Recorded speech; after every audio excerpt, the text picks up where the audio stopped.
ಈಗಷ್ಟೇ ನಮ್ಮ ಬೆಂಗಳೂರಿನಲ್ಲಿ ನೀವೊಂದು ಪ್ರಾಪರ್ಟಿ ಖರೀದಿ ಮಾಡಿದ್ದೀರಾ? ಹಾಗಾದ್ರೆ ವೆಯ್ಟ್ ಮಾಡಿ, ರಿಲ್ಯಾಕ್ಸ್ ಆಗೋದಕ್ಕೆ ಇನ್ನು ಸ್ವಲ್ಪ ಟೈಮ್ ಇದೆ. ಪ್ರಾಪರ್ಟಿ ಬೈ ಮಾಡೋದು ಜಸ್ಟ್ ಅರ್ಧ ಕೆಲಸ ಅಷ್ಟೇ. ಪ್ರಾಪರ್ಟಿ ಖರೀದಿ ಆದಮೇಲೆ ಕೆಲವು ಮುಖ್ಯ ರೂಲ್ಸ್ ಇದ್ದಾವೆ. ಆ ರೂಲ್ಸ್ಗಳನ್ನು ನೀವು ಕಂಪ್ಲೀಟ್ ಮಾಡಲೇಬೇಕು. ವೆಲ್ಕಮ್ ಟು ಪ್ರಾಪರ್ಟಿ ಸರ್ಕಲ್, ನಿಮ್ಮ ಕನಸಿಗೆ ನಮ್ಮ ಆಸರೆ. ಈ ವಿಡಿಯೋದಲ್ಲಿ ನಾವು ನಿಮಗೆ ಪ್ರಾಪರ್ಟಿ ಖರೀದಿ ಆದಮೇಲೆ ಏನು ಮಾಡಬೇಕು ಅನ್ನೋ ಪಿನ್ ಟು ಪಿನ್ ಡೀಟೇಲ್ಸ್ ಅನ್ನು ಕೊಡ್ತೀವಿ. ಸೊ ಕೊನೆವರೆಗೂ ಮಿಸ್ ಮಾಡದೆ ಈ ವಿಡಿಯೋನ ನೋಡಿ. ಹೊಸದಾಗಿ ನಮ್ಮ ಚಾನಲ್ನ ನೋಡ್ತಾ ಇದ್ರೆ ಸಬ್ಸ್ಕ್ರೈಬ್ ಮಾಡೋದನ್ನು ಮರಿಬೇಡಿ, ಹಾಗೆ ಬೆಲ್ ಐಕಾನ್ ಕೂಡ ಕ್ಲಿಕ್ ಮಾಡಿ.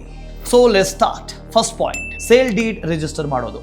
ಸೇಲ್ ಡೀಡ್ ಅನ್ನೋದು ತುಂಬಾ ಇಂಪಾರ್ಟೆಂಟ್ ಡಾಕ್ಯುಮೆಂಟ್. ಎಕ್ಸಿಕ್ಯೂಟ್ ಮಾಡೋಕೆ ಮುಂಚೆ ಸೆಲ್ಲರ್ ಎಲ್ಲ ಎನ್ಕ್ಯುಂಬ್ರಾನ್ಸಸ್ ಅಂದ್ರೆ ಹಣದ ಹೊರೆ ಮತ್ತು ಸಾಲ ಕ್ಲಿಯರ್ ಮಾಡಿದಾರಾ ಅಂತ ಚೆಕ್ ಮಾಡ್ಕೊಳ್ಳಿ. ಆಮೇಲೆ ರಿಜಿಸ್ಟ್ರೇಷನ್ ಅನ್ನೋದು ಮ್ಯಾಂಡೇಟರಿ.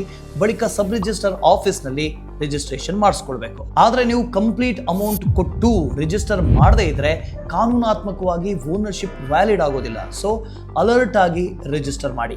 ಪಾಯಿಂಟ್ ನಂಬರ್ 2, ಖಾತಾ ಟ್ರಾನ್ಸ್ಫರ್. ಗವರ್ಮೆಂಟ್ ರೆಕಾರ್ಡ್ಸ್ ನಲ್ಲಿ ನಿಮ್ಮ ಹೆಸರನ್ನ ಅಪ್ಡೇಟ್ ಮಾಡಬೇಕು. ಇಲ್ಲದೆ ಹೋದ್ರೆ property tax payment, building approval, loan apply ಮಾಡೋದಕ್ಕೆ ಸಾಧ್ಯವೇ ಆಗೋದಿಲ್ಲ. Point number 3, property tax update. Tax records ನಲ್ಲಿ ನಿಮ್ಮ ಹೆಸರನ್ನ ಅಪ್ಡೇಟ್ ಮಾಡ್ಕೊಳ್ಳಿ. ಎಲ್ಲಾ ಪೆಂಡಿಂಗ್ ಇರುವಂತ ಡ್ಯೂ ಕ್ಲಿಯರೆನ್ಸ್ ಆಗಿದೆಯಾ ಅಂತ ಕನ್ಫರ್ಮ್ ಮಾಡ್ಕೊಳ್ಳಿ.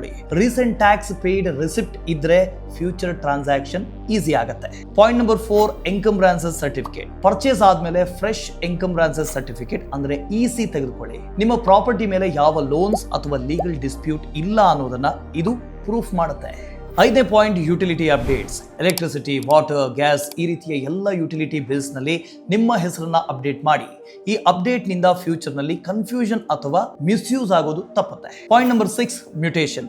ಹಳ್ಳಿಯಲ್ಲಿ ಜಮೀನ್ ಇದ್ರೆ ಅಥವಾ ಲ್ಯಾಂಡ್ ಪ್ರಾಪರ್ಟಿ ಇದ್ರೆ ಮ್ಯೂಟೇಷನ್ಗೆ ಅಪ್ಲೈ ಮಾಡಿ. ಇದರಿಂದ ರೆವಿನ್ಯೂ ರೆಕಾರ್ಡ್ಸ್ ನಲ್ಲಿ ನಿಮ್ಮ ಓನರ್ಶಿಪ್ ಅಪ್ಡೇಟ್ ಆಗುತ್ತೆ. ಇದು ಟೈಟಲ್ ಪ್ರೊಟೆಕ್ಷನ್ಗೆ ತುಂಬಾನೇ ಇಂಪಾರ್ಟೆಂಟ್. ಈ ಎಲ್ಲ ಲೀಗಲ್ ಸ್ಟೆಪ್ಸ್ ಕಂಪ್ಲೀಟ್ ಮಾಡಿದ್ಮೇಲೆ ಪ್ರಾಪರ್ಟಿ ಓನರ್ಶಿಪ್ ಸಂಪೂರ್ಣವಾಗಿ ನಿಮ್ಮದೇ ಆಗುತ್ತೆ.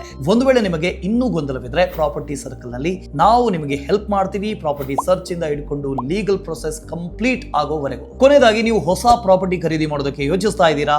ಲೀಗಲ್ ಹೆಲ್ಪ್ ಬೇಕಾ? ಕಾಲ್ ಪ್ರಾಪರ್ಟಿ ಸರ್ಕಲ್ ಟುಡೇ. ನಿಮ್ಮ ಕನಸಿಗೆ ನಾವು ಆಸರೆ ಆಗ್ತೀವಿ. ಇದಾಗಿತ್ತು ಇವತ್ತಿನ video. For more real estate tips ಮತ್ತು ಅಪ್ಡೇಟ್ಸ್ಗಾಗಿ ಲೈಕ್ ಮಾಡಿ, ಶೇರ್ ಮಾಡಿ ಮತ್ತು ಸಬ್ಸ್ಕ್ರೈಬ್ ಮಾಡೋದನ್ನ ಮರಿಬೇಡಿ.